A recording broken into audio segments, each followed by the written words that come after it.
Fala galerinha, bom dia, boa tarde, boa noite, boa madrugada para você que me assiste. Está entrando no ar mais um módulo de História comigo, professor Christian Souza. Lembrando a você que acompanha nossas videoaulas que o conteúdo aqui produzido é destinado exclusivamente aos alunos da rede pública de ensino do Estado do Rio de Janeiro, que nesse momento de pandemia estão acompanhando as nossas aulas através das orientações de estudo que foram disponibilizadas pela Secretaria de Estado de Educação, beleza?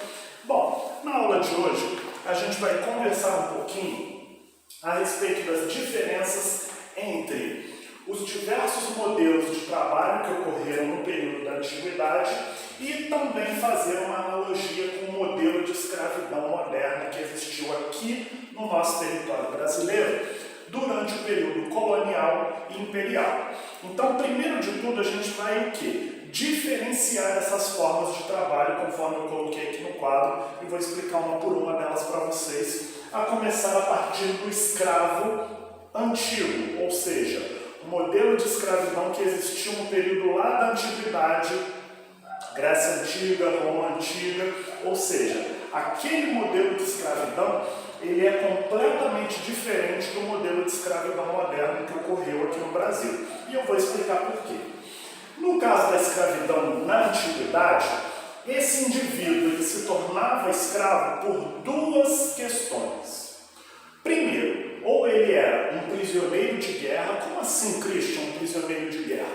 Suponhamos que eu era da cidade de Atenas e a cidade de Atenas entrava num conflito armado com a cidade de Esparta. Uma vez que a cidade de Esparta é derrotada, automaticamente os soldados que lutaram contra os atenienses se tornam escravos dos atenienses, ou seja, eles se tornam prisioneiros de guerra. Então essa era uma das condições que o indivíduo podia se tornar escravo na antiguidade. A outra condição era a prisão por dívidas. Então suponhamos que eu era um homem livre, mas eu contraí dívidas para poder expandir o meu comércio. Só que não deu certo e eu quebrei, eu fali. Moral da história, eu estou devendo a quem me emprestou, eu não tenho como pagar porque eu não tenho mais aqueles recursos para continuar trabalhando. Então, como é que eu ia pagar essa dívida àquela pessoa que me emprestou? Eu me tornava prisioneiro dessa pessoa, ou seja, eu me tornava escravo desse indivíduo que me emprestou um determinado valor X que eu contraí em dívidas e que eu não consegui pagar. Então, foi o que eu falei aqui.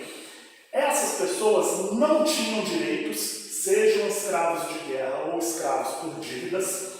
Eles eram submetidos a trabalhos forçados e, além disso, ainda podiam ser vendidos pelos seus senhores.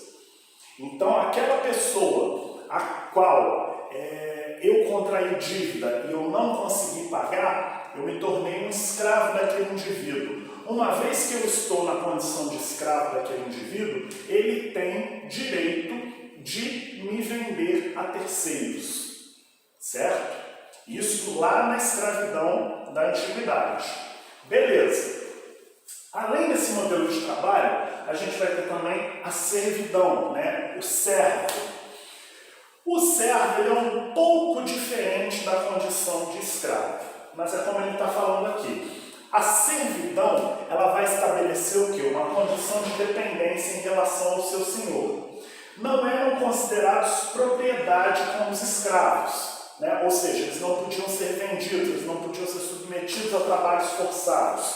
Porém, eles estavam sujeitos a obrigações perpétuas, ou seja, obrigações vitalícias, como pagamento de tributos ao seu senhor, a quem ele era vinculado, ou então ao governo, certo? E por fim a gente vai ter o trabalhador livre. Quem que era o trabalhador livre? O próprio nome já te diz alguma coisa. Juridicamente falando, ou seja, dentro da lei, de acordo com a lei, esse indivíduo não era propriedade de ninguém. Por isso, o nome, trabalhador livre. E não estava preso também a nenhuma obrigação vitalícia, como era o caso do servo, podendo, em algumas sociedades da antiguidade, até alcançar algum status quo, ou seja, aumentar o seu status social, né? Nascer pobre e morrer rico, por exemplo. Porém, como nada nessa vida é de graça, esses trabalhadores livres eram submetidos ao pagamento de impostos, né? O pagamento de tributos.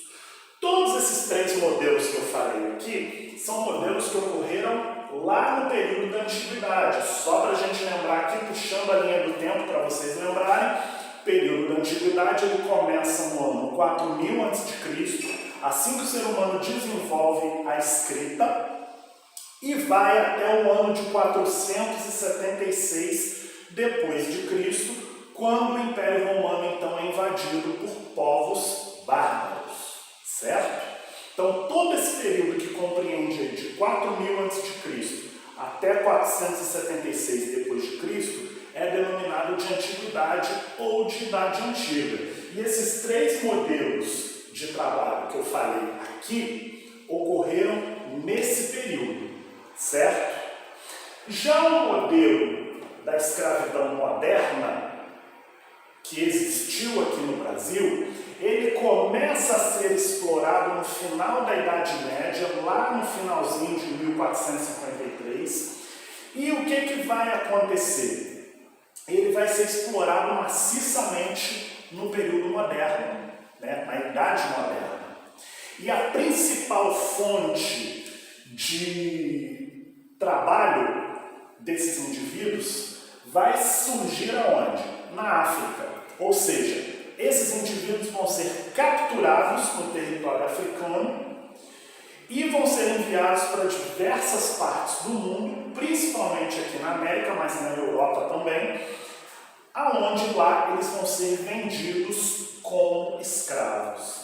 E aí a gente tem a grande diferença da escravidão moderna para a escravidão antiga. Por quê? Porque na escravidão moderna, que foi essa que existiu aqui no Brasil, que acabou há aproximadamente 130 anos, o intuito dela era estritamente o quê? Financeiro. Ou seja, o indivíduo, o mercador de escravos, ia lá na África, capturava uma quantidade X de negros, trazia essas pessoas para cá, para a América, na condição de escravas, e aqui ele vendia esses indivíduos literalmente como se vendem animais, certo? Coisa que a gente não percebe o quê? Na escravidão antiga, porque como eu falei para vocês, na escravidão antiga, o indivíduo ele só podia se tornar escravo de duas maneiras. Ou ele era prisioneiro de guerra, ou ele era um escravo por dívidas. Contraiu dívidas, não conseguiu pagar, se torna escravo para poder então pagar as suas dívidas, beleza? No caso da escravidão moderna que ocorreu no Brasil, conforme falei para vocês, literalmente o indivíduo era capturado como animal por tribos rivais no continente africano. Ué, Christian, então quer dizer que os africanos se capturavam entre si? Sim. A gente tem que entender quando fala de África, né? Porque muita gente acha que porque o mapa da África é parecido com o Brasil, que lá é um país igual nós somos. E não é verdade. A África é um continente, e ali dentro daquele continente você vai ter diversas etnias distintas entre si. O que não significa necessariamente que pelo fato de todos eles serem negros, que eles são amiguinhos entre si, que eles são irmãozinhos entre si. Eles não vão se considerar irmãozinhos entre si. Então o que vai acontecer? Você vai ter muitas etnias dentro do território africano que vão ser rivais entre si. Ou seja, pretos lutando contra pretos. Daí o que vai acontecer? Uma vez que uma dessas etnias sai vitoriosa, a outra acaba se tornando escrava dele. Isso é um marco da escravidão antiga, lá na África. Agora, a forma como isso foi explorado, principalmente aqui na América, já é um traço da escravidão moderna. Então, o que acontecia? Essas duas tribos, etnias, entravam em conflito armado, a que saía vitoriosa subjugava a perdedora, né, a derrotada. Daí, o que acontecia? O homem branco, mercador de escravos, se aproveitava dessa condição, vinha ao território africano e trocava com esses vencedores da guerra esses escravizados por mercadorias diversas. Que mercadorias eram essas, Christian? Armas, tabaco, rum, pólvora, tudo que era de interesse desses africanos que escravizaram a outra tribo, né? E aí, com isso, os traficantes de escravos traziam esses negros aqui para a América em condições subhumanas e, chegando aqui, eles eram vendidos a grandes fazendeiros que os colocavam para fazer trabalhos forçados na lavoura, assim como na escravidão antiga. Isso daqui também é um outro traço que tem semelhança. É importante a gente destacar o quê? Que eles também não tinham nenhum direito, ou seja, eram literalmente tratados como coisa, como animais, podiam ser comprados e vendidos e tratados da maneira que o Senhor julgasse ser a melhor a ser dada a eles, beleza? Bom, gostaria que vocês acompanhassem comigo a leitura da apostila aí na página 13, onde ele começa falando o seguinte: no mundo antigo, geralmente os escravos eram submetidos a trabalhos forçados, sem qualquer remuneração, podendo ser vendidos como bens de seu senhor. Frequentemente eram presas de guerra ou pessoas escravizadas por dívidas e, conforme eu já disse a vocês, não tinham direito algum. Já a servidão era uma condição de dependência de uma pessoa, no caso o servo, em relação ao seu senhor. Não eram considerados propriedades do seu senhor, mas estavam presos a ele através de obrigações, como, por exemplo, o pagamento de tributos ao senhor ou ao governo. Um exemplo era quando um senhor deixava que as pessoas plantassem em sua terra, mas com a condição de que dessem parte da produção agrícola para ele. Então eu tenho a terra e o servo tem a força de trabalho. Ele planta na minha terra e tudo que ele produzir ali, uma parte vem para mim. Então automaticamente esse indivíduo ele está vinculado a mim. Por quê? Porque ele trabalha na minha terra, ok?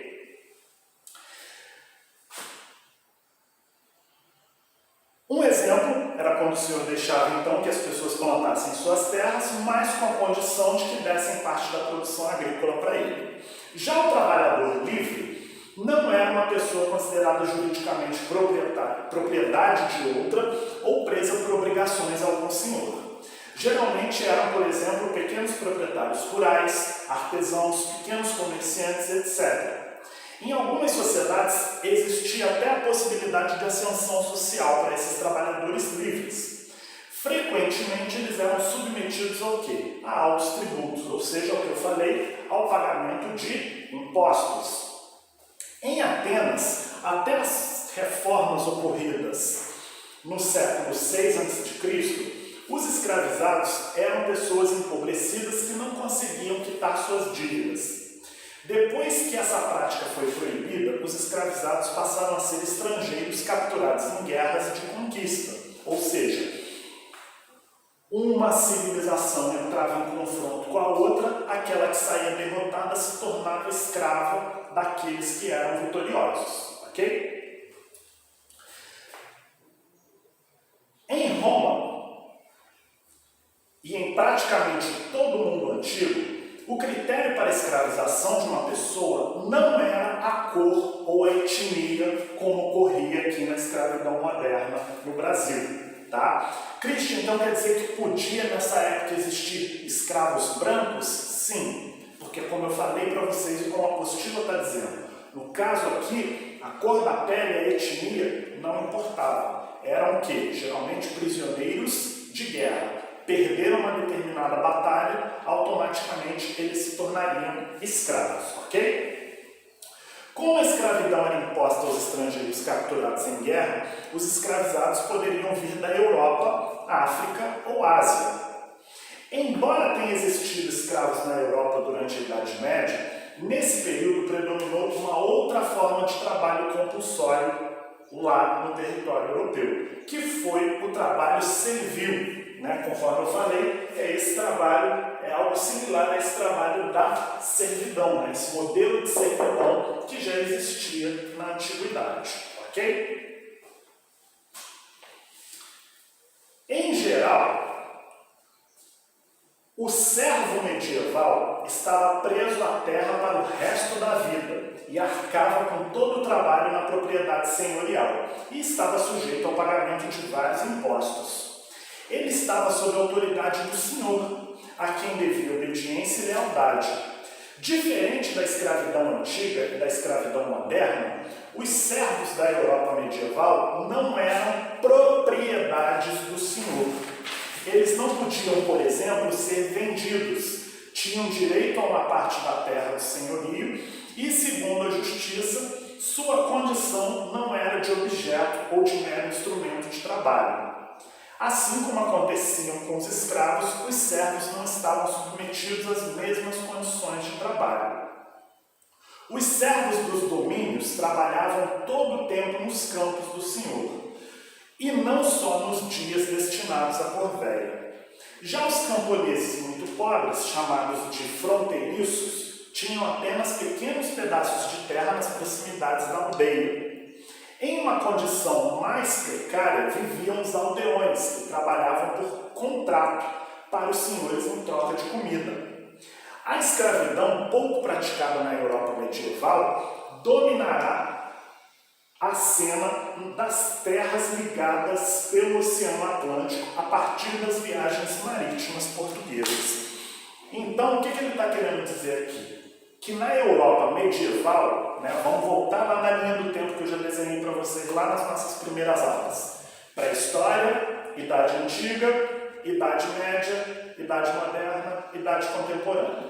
Idade medieval que ele está falando aqui, ela começa em 476 d.C. e vai até 1453. Nesse período, quando ele fala aí de Europa medieval, é o período que compreende a história da Europa nesse período, entre 476 d.C. até 1453. E é como ele está dizendo, na Europa, durante esse período da Idade Média, não vai haver muita incidência de trabalho escravo.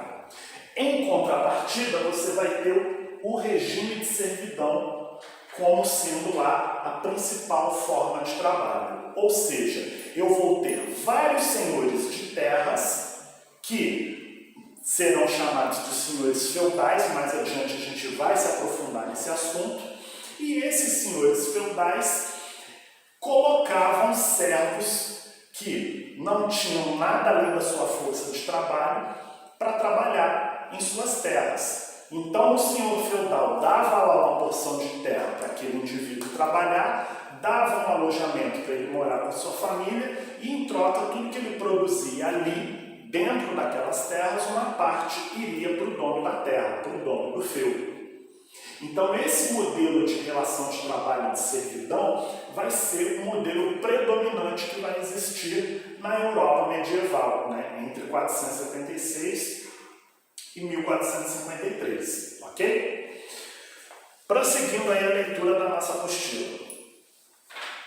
O Brasil só aboliu a escravidão oficialmente por aqui em 1888. Mesmo assim, segundo entidades internacionais ligadas à Organização Internacional do Trabalho, em torno de 200 mil trabalhadores brasileiros vivem em regime de escravidão no país. Geralmente isso ocorre em áreas rurais de difícil acesso no norte, nordeste e centro-oeste do Brasil. Christian, então, quer dizer que em pleno século XXI você ainda tem indivíduos que trabalham em regime de escravidão no Brasil? Infelizmente, sim. Principalmente nesses lugares mais afastados que ele falou aqui. Daí, o que acontece? Isso não ocorre somente no interior. Existem, por exemplo, casos de fábricas clandestinas em cidades como São Paulo que submetem principalmente estrangeiros latino-americanos, como por exemplo bolivianos, ao regime escravista de trabalho. Então, é o que ele está falando aqui na apostila. Oficialmente se dizendo, a escravidão ela chegou ao fim em 1888. Essa forma de escravidão moderna que eu desenhei aqui no quadro para vocês, que eu expliquei aqui no quadro para vocês, onde o indivíduo era captado lá na África à força, literalmente, trazido aqui para a América e vendido como animal, isso deixou de existir lá atrás, no século XIX. Porém, conforme a própria apostila aponta, segundo dados aí da Organização Internacional do Trabalho, você tem em pleno século XXI relações de trabalho análogas à escravidão, ou seja, relações de trabalho semelhantes ao modelo de escravidão, aonde o indivíduo trabalha sem direito algum, contrai dívidas com seu patrão que não consegue pagar nunca e com isso ele fica preso ali àquela condição de trabalho. E isso existe por quê? Porque na maioria dos casos onde se tem essa incidência de trabalho, você não tem o quê? A devida fiscalização.